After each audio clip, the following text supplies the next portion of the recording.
ನಮಸ್ಕಾರ ವೀಕ್ಷಕರೇ, ಸರ್ವಂ ಹಿತಂ ಚಾನಲ್ಗೆ ಸ್ವಾಗತ. ಎಷ್ಟೇ ಕಷ್ಟಪಟ್ಟು ದುಡಿದ್ರೂ ಹಣ ಕೈಯಲ್ಲಿ ನಿಲ್ತಿಲ್ವಾ?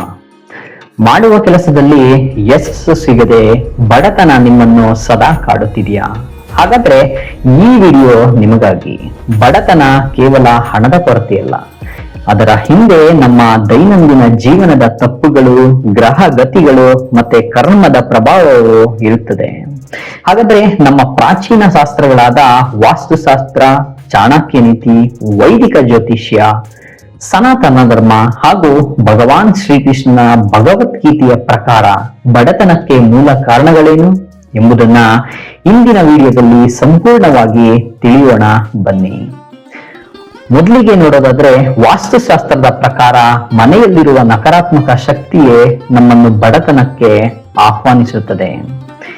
ನಿಮ್ಮ ಮನೆಯಲ್ಲಿ ನೀರಿನ ನಲ್ಲಿಗಳು ಸದಾ ಸೋರುತ್ತಿದ್ದರೆ ಅದು ಹಣದ ಪೋಲನ್ನು ಮತ್ತು ಆರ್ಥಿಕ ನಷ್ಟವನ್ನು ಸೂಚಿಸುತ್ತದೆ. ಸಂಪತ್ತಿನ ಅಧಿಪತಿಯಾದ ಕುಬೇರನ ದಿಕ್ಕು ಉತ್ತರ. ಈ ಉತ್ತರ ದಿಕ್ಕಿನಲ್ಲಿ ಕಸ ಅಥವಾ ಬೇಡವಾದ ವಸ್ತುಗಳನ್ನು ತುಂಬಿಟ್ಟರೆ ಹಣದ ಹರಿವು ನಿಂತು ಹೋಗುತ್ತದೆ. ಮುಖ್ಯದ್ವಾರವು ಅಶುದ್ಧವಾಗಿದ್ದರೆ ಮತ್ತು ಮನೆಯಲ್ಲಿ ಸದಾ ಕತ್ತಲೆ ತುಂಬಿದ್ದರೆ ಅಲ್ಲಿ ಲಕ್ಷ್ಮೀ ದೇವಿಯು ಎಂದಿಗೂ ಪ್ರವೇಶಿಸುವುದಿಲ್ಲ ಎಂದು ವಾಸ್ತುಶಾಸ್ತ್ರ ಎಚ್ಚರಿಸುತ್ತದೆ. ಮಹಾನ್ ಅರ್ಥಶಾಸ್ತ್ರಜ್ಞ ಆಚಾರ್ಯ ಚಾಣಕ್ಯರು ಬಡತನಕ್ಕೆ ಮನುಷ್ಯನ ಸ್ವಭಾವವೇ ಕಾರಣ ಎನ್ನುತ್ತಾರೆ. ಅವರ ಪ್ರಕಾರ ಸೋಮಾರಿತನವೇ ಮನುಷ್ಯನ ಅತಿ ದೊಡ್ಡ ಶತ್ರು. ಯಾರು ಸೂರ್ಯೋದಯದ ನಂತರವೂ ಮಲಗುತ್ತಾರೋ, ಯಾರು ಸಮಯವನ್ನು ವ್ಯರ್ಥ ಮಾಡುತ್ತಾರೋ ಅವರು ಶೀಘ್ರದಲ್ಲೇ ಬಡವರಾಗುತ್ತಾರೆ. ದುಶ್ಚಟಗಳು, ಕೆಟ್ಟವರ ಸಹವಾಸ ಮತ್ತು ಗಳಿಸಿದ ಹಣವನ್ನು ಸರಿಯಾಗಿ ಉಳಿತಾಯ ಮಾಡದೇ ಇರುವುದು ದಾರಿದ್ರ್ಯಕ್ಕೆ ದಾರಿ ಮಾಡಿಕೊಡುತ್ತದೆ. ವಿದ್ಯೆ ಮತ್ತು ಜ್ಞಾನದ ಕೊರತೆಯೇ ಬಡತನದ ತಾಯಿ ಎಂದು ಚಾಣಕ್ಯರು ಸ್ಪಷ್ಟವಾಗಿ ಹೇಳಿದ್ದಾರೆ. ವೇದಿಕ್ ಆಸ್ಟ್ರಾಲಜಿ ಪ್ರಕಾರ ನಮ್ಮ ಜಾತಕದಲ್ಲಿರುವ ಗ್ರಹ ದೋಷಗಳು ಆರ್ಥಿಕ ಸಂಕಷ್ಟಕ್ಕೆ ಕಾರಣವಾಗುತ್ತವೆ. ಸಂಪತ್ತು ಮತ್ತು ಐಶ್ವರ್ಯದ ಕಾರಕನಾದ ಗುರು ಮತ್ತು ಶುಕ್ರ ಗ್ರಹಗಳು ಕುಂಡಲಿಯಲ್ಲಿ ನೀಚ ಸ್ಥಾನದಲ್ಲಿದ್ದರೆ ಅಥವಾ ರಾಹುಕೇತುಗಳ ದುಷ್ಪ್ರಭಾವಕ್ಕೆ ಒಳಗಾಗಿದ್ದರೆ ಎಷ್ಟೇ ದುಡಿದರೂ ಕೈಗೆ ಹಣ ಬರುವುದಿಲ್ಲ.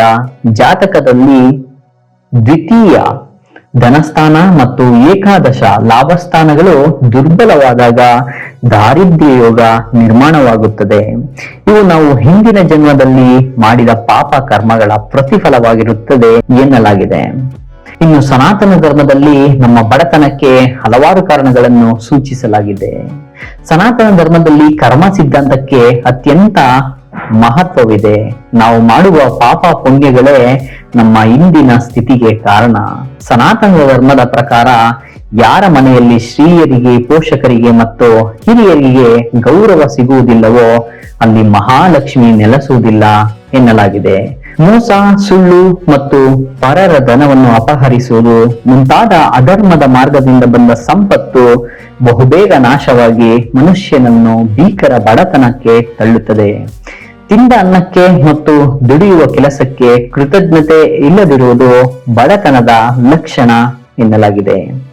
ಭಗವಾನ್ ಶ್ರೀಕೃಷ್ಣನು ಭಗವದ್ಗೀತೆಯಲ್ಲಿ ಮನುಷ್ಯನ ಪತನಕ್ಕೆ 3 ಮುಖ್ಯ ದ್ವಾರಗಳಿವೆ ಎಂದಿದ್ದಾನೆ.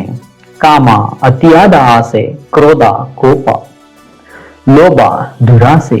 ಈ 3 ಗುಣಗಳೇ ಮನುಷ್ಯನ ಆಧ್ಯಾತ್ಮಿಕ ಮತ್ತು ಆರ್ಥಿಕ ಬಡತನಕ್ಕೆ ಮೂಲ ಕಾರಣ ಎನ್ನಲಾಗಿದೆ. ತನ್ನ ಕರ್ತವ್ಯವನ್ನು ಶ್ರದ್ಧೆಯಿಂದ ಮಾಡದೆ ಕೇವಲ ಫಲದ ನಿರೀಕ್ಷೆಯಲ್ಲಿ ಇರುವವನು ಸದಾ ದರಿದ್ರನಾಗುತ್ತಾನೆ. ಅಜ್ಞಾನದಲ್ಲಿ ಮುಳುಗಿ ಭಗವಂತನ ಮೇಲೆ ನಂಬಿಕೆ ಕಳೆದುಕೊಂಡು ಕೇವಲ ಭೌತಿಕ ವಸ್ತುಗಳ ಬೆನ್ನೇರುವುದು ಅಶಾಂತಿ ಮತ್ತು ದಾರಿದ್ರ್ಯವನ್ನು ತರುತ್ತದೆ ಎಂದು ಕೃಷ್ಣ ಬೋಧಿಸಿದ್ದಾನೆ. ವೀಕ್ಷಕರೇ, ನೋಡಿದ್ರಲ್ಲ, ಬಡತನ ಕೇವಲ ದುಡ್ಡಿನ ಕೊರತೆಯಲ್ಲ, ಅದು ನಮ್ಮ ಆಲೋಚನೆ, ನಡವಳಿಕೆ, ವಾಸ್ತುದೋಷ ಮತ್ತು ಕರ್ಮಗಳ ಪ್ರತಿಬಿಂಬವಾಗಿದೆ. ಈ ತಪ್ಪುಗಳನ್ನು ಅರಿತು ತಿದ್ದುಕೊಂಡು ಪ್ರಾಮಾಣಿಕವಾಗಿ ಹಾಗೂ ಶ್ರದ್ಧೆಯಿಂದ ಕೆಲಸ ಮಾಡಿದರೆ ಖಂಡಿತವಾಗಿಯೂ ನಾವು ಆರ್ಥಿಕವಾಗಿ ಹಾಗೂ ನೆಮ್ಮದಿಯಾಗಿ ಬದುಕಬಹುದು. ಈ ಮಾಹಿತಿ ನಿಮಗೆ ಉಪಯುಕ್ತ ಅನಿಸಿದ್ರೆ ದಯವಿಟ್ಟು ವಿಡಿಯೋ ಲೈಕ್ ಮಾಡಿ, ನಿಮ್ಮ ಸ್ನೇಹಿತರೊಂದಿಗೆ ಶೇರ್ ಮಾಡಿ ಮತ್ತು ಇಂತಹ ಇನ್ನಷ್ಟು ಆಧ್ಯಾತ್ಮಿಕ ಹಾಗೂ ಜೀವನ ಮೌಲ್ಯಗಳ ವಿಡಿಯೋಗಳಿಗಾಗಿ ನಮ್ಮ ಸರ್ವಂ ಹಿತಂ ಚಾನಲ್ಗೆ ಸಬ್ಸ್ಕ್ರೈಬ್ ಮಾಡಲು ಮರೆಯದಿರಿ.